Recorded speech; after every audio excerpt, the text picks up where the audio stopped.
Now, energy is a fundamental indicator of how well your economy is doing. Prime Minister's vision of India is a very bold and a very ambitious blueprint. I think the Modi government thinks better. Today, we've all become victims of technology.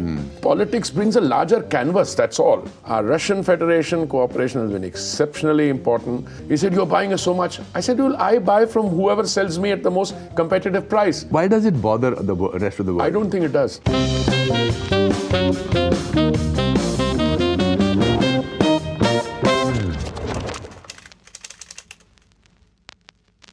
Hello and welcome. My name is Anupamkher. Welcome to my show where for the next half an hour we will discuss all things India, Bharat, with a very special guest.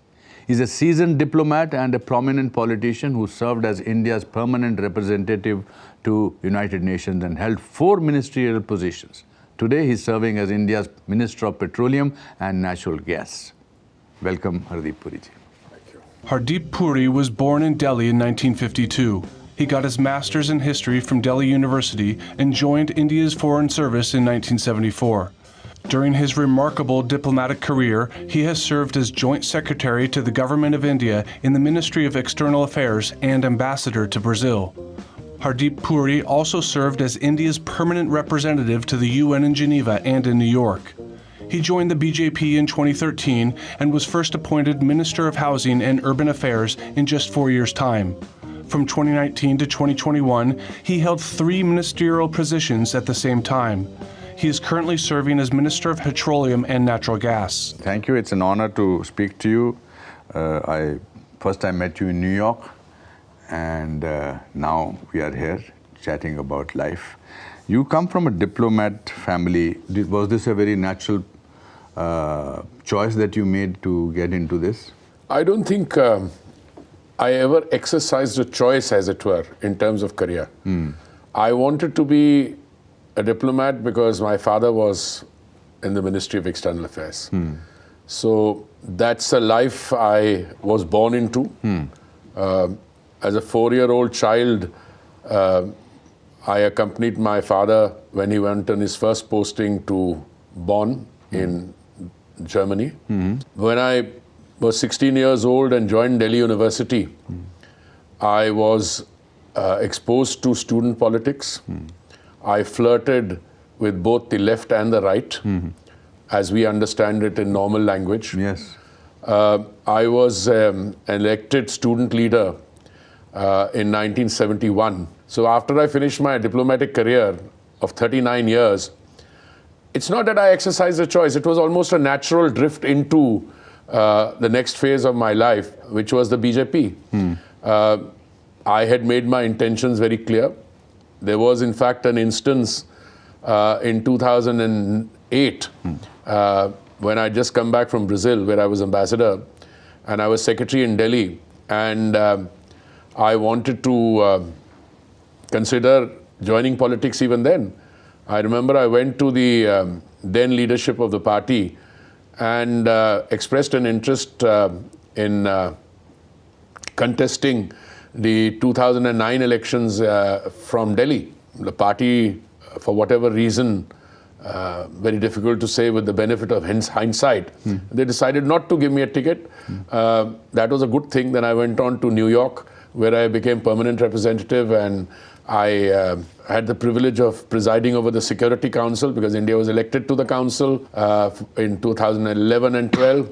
And I remember when UN Women was established, my very distinguished host was one of the first he for she's who was appointed. I was appointed the brand ambassador. Brand ambassador also. So it was a very fulfilling nearly 5 years in New York. But when I came back in 2013, what I had wanted to do earlier almost fell into slot. Again in 2014, I wanted a ticket to fight the Lok Sabha election. Well, the party did not find it, well, they didn't give me a ticket, but I didn't also lobby for it. I just expressed a concern. But then before I knew what was happening, I was appointed to the Council of Ministers in 2017, and it's been nearly 7 years plus. What is the main difference between being a diplomat and a politician? Because Prime Minister Modi in his cabinet has unbelievably brilliant diplomats turned into ministers. And it speaks about his acumen also to choose such learned people. But what is the difference between... Well, I don't know, and I perhaps have not been able to find the answer. I agonize about this. I use the word agonize carefully, not just interest. I agonize about it. What makes a person able to navigate? I mean, a diplomat is just a characterization. But I think whether you're a civil servant or you're an academic or you are, if I may respectfully submit, a highly successful person in the world of, in the creative world of cinema, there is one streak there which is a fundamental requirement, which is to be able to get on with people, put your point of view across, set the narrative, reach out to your audience. That's part of diplomacy, but that's also part of politics. I mean, I was reminded when I was very young as a civil servant, and we lost a very senior civil servant. And he said, you know, that man knew how to navigate. When he sat with politicians, he could use his skills as a civil servant and as a diplomat to talk to them. And yet when he was with diehard bureaucrats, he could also use his skills as a politician to navigate through. So I think these are interchangeable.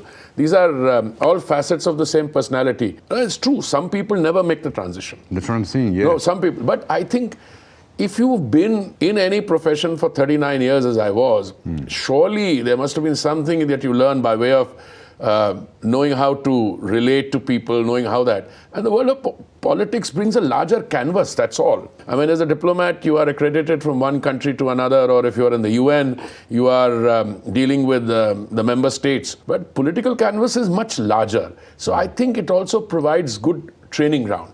Prime Minister Modi says India can become energy independent by 2047. How do we get there? I think the Prime Minister's vision of India is a very bold and a very ambitious blueprint, because he also wants India to be a developed country by 2047.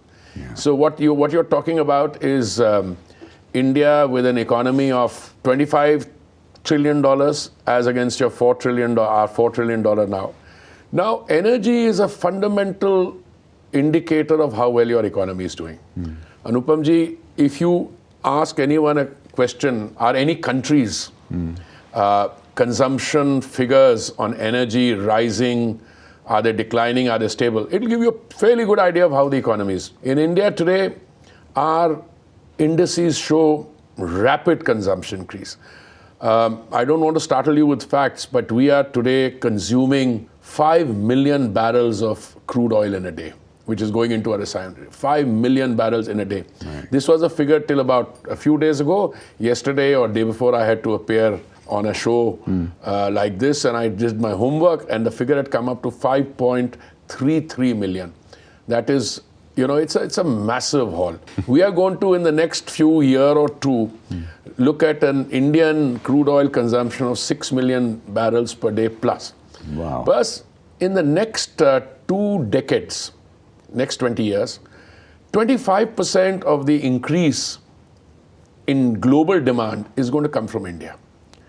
So, your question is a very specific, pointed question, and I apologize for giving you a long-winded answer. It will come from several things.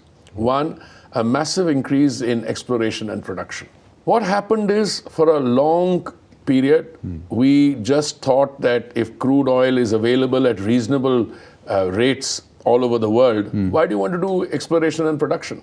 Even when I joined this ministry 3 years ago, a lot of people in well-placed said, why do you want to import, why do you want to spend money on prospecting? But no, I think the Modi government thinks better, and we have released, out of the 3.5 million square kilometers of sedimentary basin that we have, 1 million square kilometers, which was no-go area, has been released for prospecting. We've taken all the data and put it on a repository in the University of Texas. All the major oil companies in the world are now coming and wanting to invest here. The earlier attitude was, you come, invest, and if we find the oil, then we assert a sovereign right. This is ours. So the investor will say, why should I come and waste? Now we are willing to incentivize the investor coming, and we are willing to even co-finance the operation to look for it. We are going into biofuels in a very big way. When Mr. Modi assumed responsibility, our total biofuel blending in our energy mix was 1.4% or thereabouts. Today we are doing 15% blending. Last month we did 15%. We had a target of 20% by 2030. We're going to do it by 2025. We're going to go into green hydrogen in a big way. But having said all this, it's my understanding that at least for 20 years from now, we will also be dependent on fossil fuels, which is, the current, if we are doing 5.33 million barrels a day, it will go up to even 7 or thereabout. Is it going to be all done domestically? Domestic production will go up. Rest will be imported. And the Atmanirbharta, or the self-sufficiency, is that you will not be dependent on external sources. Now, one good thing that has happened is that because you're a large buyer, it also gives you some leverage in terms of how much you buy, at what price you buy, etc. I think the 2047 energy self-sufficiency coming from solar, big way, green hydrogen. I think green hydrogen is the fuel of the future. Wow. Now, what do you need to get green hydrogen? You need to be able to use clean energy at a reasonable price, that is solar. We've already demonstrated that from 25 cents a unit, we brought the price of solar down to 3 cents a unit. And then you need an electrolyzer. We put that under the PLI scheme. So today, I would say that all our estimates of green hydrogen for the next 5 years, 6 years, 2030 are underestimates. I see green hydrogen exploding. I see biofuels with a 20% target. I see that going to 30, 40%, 40% and more. So your energy will be interesting. You will be able to solve your agricultural problem. After all, when we did 10% blending, we gave our farmers 41,400 crores because we saved that money due to imports. Now, when you do 20% blending, depending on the global prices, you'll give your farmers more. Today, your biofuels, ethanol feed is coming from sugar cane, it's coming from maize, it's coming from broken food grain, it's coming from agricultural waste. So the self-sufficient energy India, Bharat, that the Prime Minister envisages, it's a large canvas including all this. What is it that you think is right now happening in Bharat that is making Bharat so vibrant? I think what is happening in Bharat is something which is a combination, if I may submit, of 3 factors. We've gone from being apologetic about our developmental space. We were underdeveloped. People wanted to characterize us as poor. And there's something remarkable that has happened is that the boss, the Honorable Prime Minister, has instilled in us a pride in our historical and civilizational past as a thing to set with. And I think he believes that it's only countries which have faith and pride in themselves, Japan being a case in point, have the ability to grow. And I severely and strongly believe in that. Because, if you are going to buy into the Western narrative, and that's a narrative I was brought up on, Anupamji.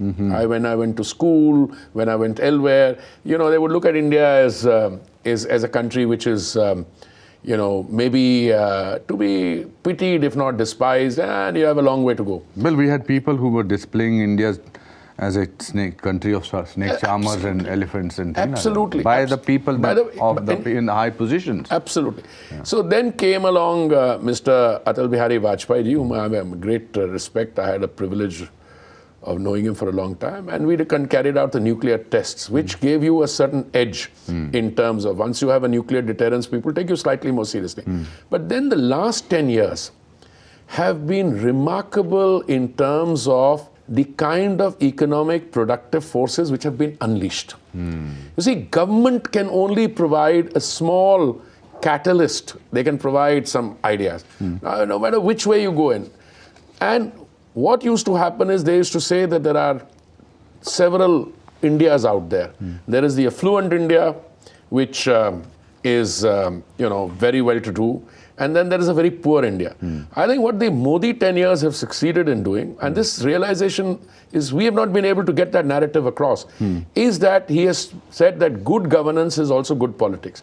So, Sarvodaya to Antyodaya, and he's taken the fruits of development or the benefits of development to the poorest, to the farthest point, which was, by the way, the agenda of the Sustainable Development Goals 2030, which came into being, I think, in 2016. But Modi ji had already started in 2014, which means what? 4 crore Pradhan Mantri Awas Yojana. And I was saying build another 3 crore. If people didn't have cooking gas, he would give them cylinders. Ujwala, 10 crore, 28 lakh cylinders given under the Ujwala scheme. The metro system. Now, India is a country on the move. Today, our metro system is carrying 1 crore passengers per day. But today, our urban population is just over 30%. And we are 1.4 billion people, so 30%. By the time we do 50% of urban population, there will be 800 million people living in India. So you will need an urban transport system. So the metro system in the next few years will be the second largest in the world. It will overtake South Korea, Japan, and the United States, which is at 1,560 kilometers. The point I'm making is, it's not one thing. You bring an ecosystem, and today look at this digital inclusion, financial inclusion, and the canvas covers all segments of society. I mean, look at the handling of the pandemic in and of itself. We are one country in the world which declared the lockdown quickly, also because if it's a choice between life and livelihood, you can't, to save livelihood, you can't risk lives. And then we came out of it also quickly. But result, all indigenously manufactured vaccines not only provided something like 220 crore vaccine doses to people in India, almost free, but you also supply to 100 other countries. So today, you are not only doing this, but what you're doing here, Anupam ji, is replicable on a larger scale in the global south, in Africa, in Latin America, even in parts of Central Asia, etc., and Central Europe also. So India has come up, you look at your automobile engineering, but more than that, I would say you come to the cutting edge technologies. When it comes to green hydrogen, we're at the cusp. So in all these areas, these are the three things: civilizational past, taking development now, and then embracing technology, digital, and all that with a religious fervor. Wow. Amazing. Do you feel that India saved the West and the world from a huge economic meltdown in 2022? Absolutely. How? You see, when the military operations took place, if you're talking about February 22, let's look at the hard facts. The hard facts are that the Russian Federation produced 13 million barrels of crude oil in a day. If you were, I mean, say hypothetically, if you were to take the position that there will be no imports or purchases from Russia, then it stands to reason that entire 13 million barrels which was being produced and consumed would have had to be purchased from somewhere else. Where was it would have been purchased from? From the other suppliers. So just imagine if those who were supplying, the global total was about 102 million barrels a day, you take 13 million barrels off, it is the other barrels, there will be more pressure on that, which means the price would have shot up to 250, 300. So one popular misconception was that, people have said that you cannot buy oil from Russia. So I was one of those upfront, and I say that with great pride. I questioned, I said, wait a minute. What are we discussing? The oil which comes through a pipeline from the Russian Federation to Hungary is exempt from any such talk. The oil which goes in a pipeline from the Russian Federation to China is exempt. Sales from the Sakhalin to Japan and the Far East are exempt. So whom are this intended again? Then slowly everybody said, no, it's not that. It's just that you should buy. Then they imposed a price cap. I have been saying to a lot of my friends all over the world, I don't want to name any country, He said, you're buying so much. I said, well, I buy from whoever sells me at the most competitive price because my oil marketing companies, so they provide 19% of the country's total revenue. So they will issue a tender and they will say, we want this grade of oil. Anyone who wants to compete can compete in the tender. In February 22, our purchases of crude oil from Russia were only 0.2%. Only 0.2%. From today, last month, it was over 35, nearly 40%. So why does it bother the rest of the world? I don't think it does. The West, it doesn't bother? No, why we are buying $20 billion from the US. Why? How come nobody mentions that? So is that a diplomatic move or is that No, a need? it's a very need-based move. I have been saying, if you have a large farm in Latin America, large oil farm, and if you have suddenly find oil, let me know. And if you can provide it cheap, we will. So no, these things will go up and down. Our imports were largely from Saudi Arabia, the Emirates, Kuwait, Iraq.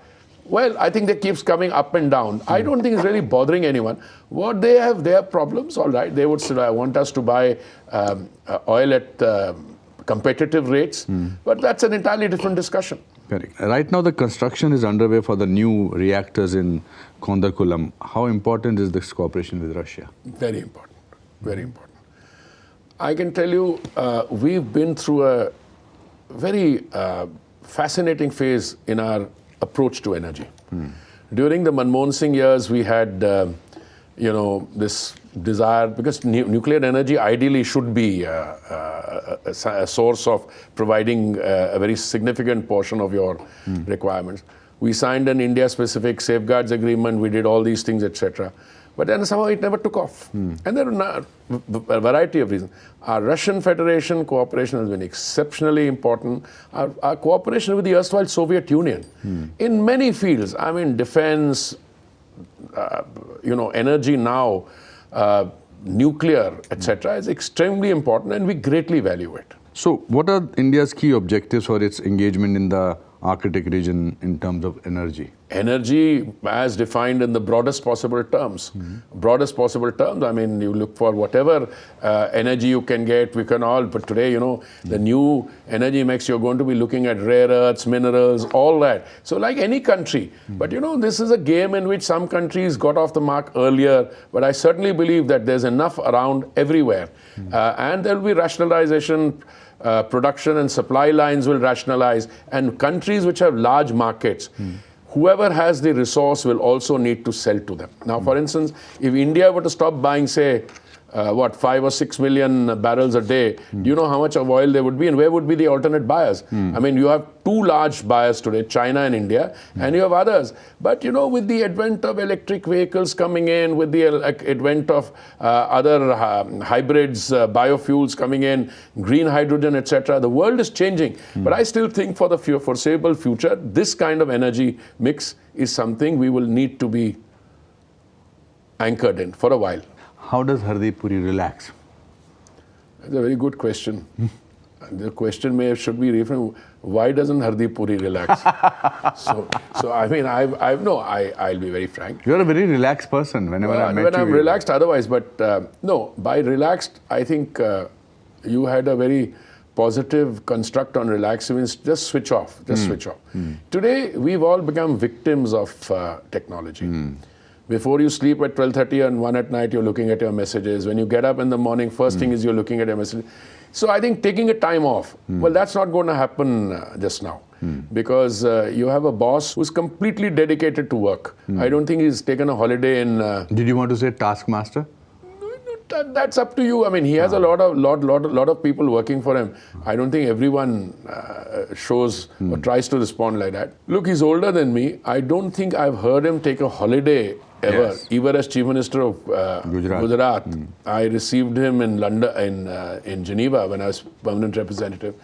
But the point is that I think one has to rationalize, but the last few months has been particularly hectic because it was not an 85-day election campaign. Actually, we were working in that election mode even for 6 months earlier. So I think that is it, but I hope to slow down. I think one needs to before... I don't think you will slow down. No, I think it's always a noble intent. So do you read, do you watch a film, or do you listen to poetry, or do you listen to music? I listen to music throughout the day. Okay. I mean, whether I'm in the car or even during meetings, I have music playing. And all the algorithms that have on there, that's playing all the time. When Lakshmi was here, I would invariably watch Netflix also. You know, what a movie, and both of us are, and both of us read quite a bit. Thank you, Hardeep Puri. Thank sir. you, Anupamkher. Thank you so much. Thank you. And thank you for watching. Join me next week as we uncover a new layer in yet another debate, and let's talk Bharat. I'm Anupamkher. Goodbye.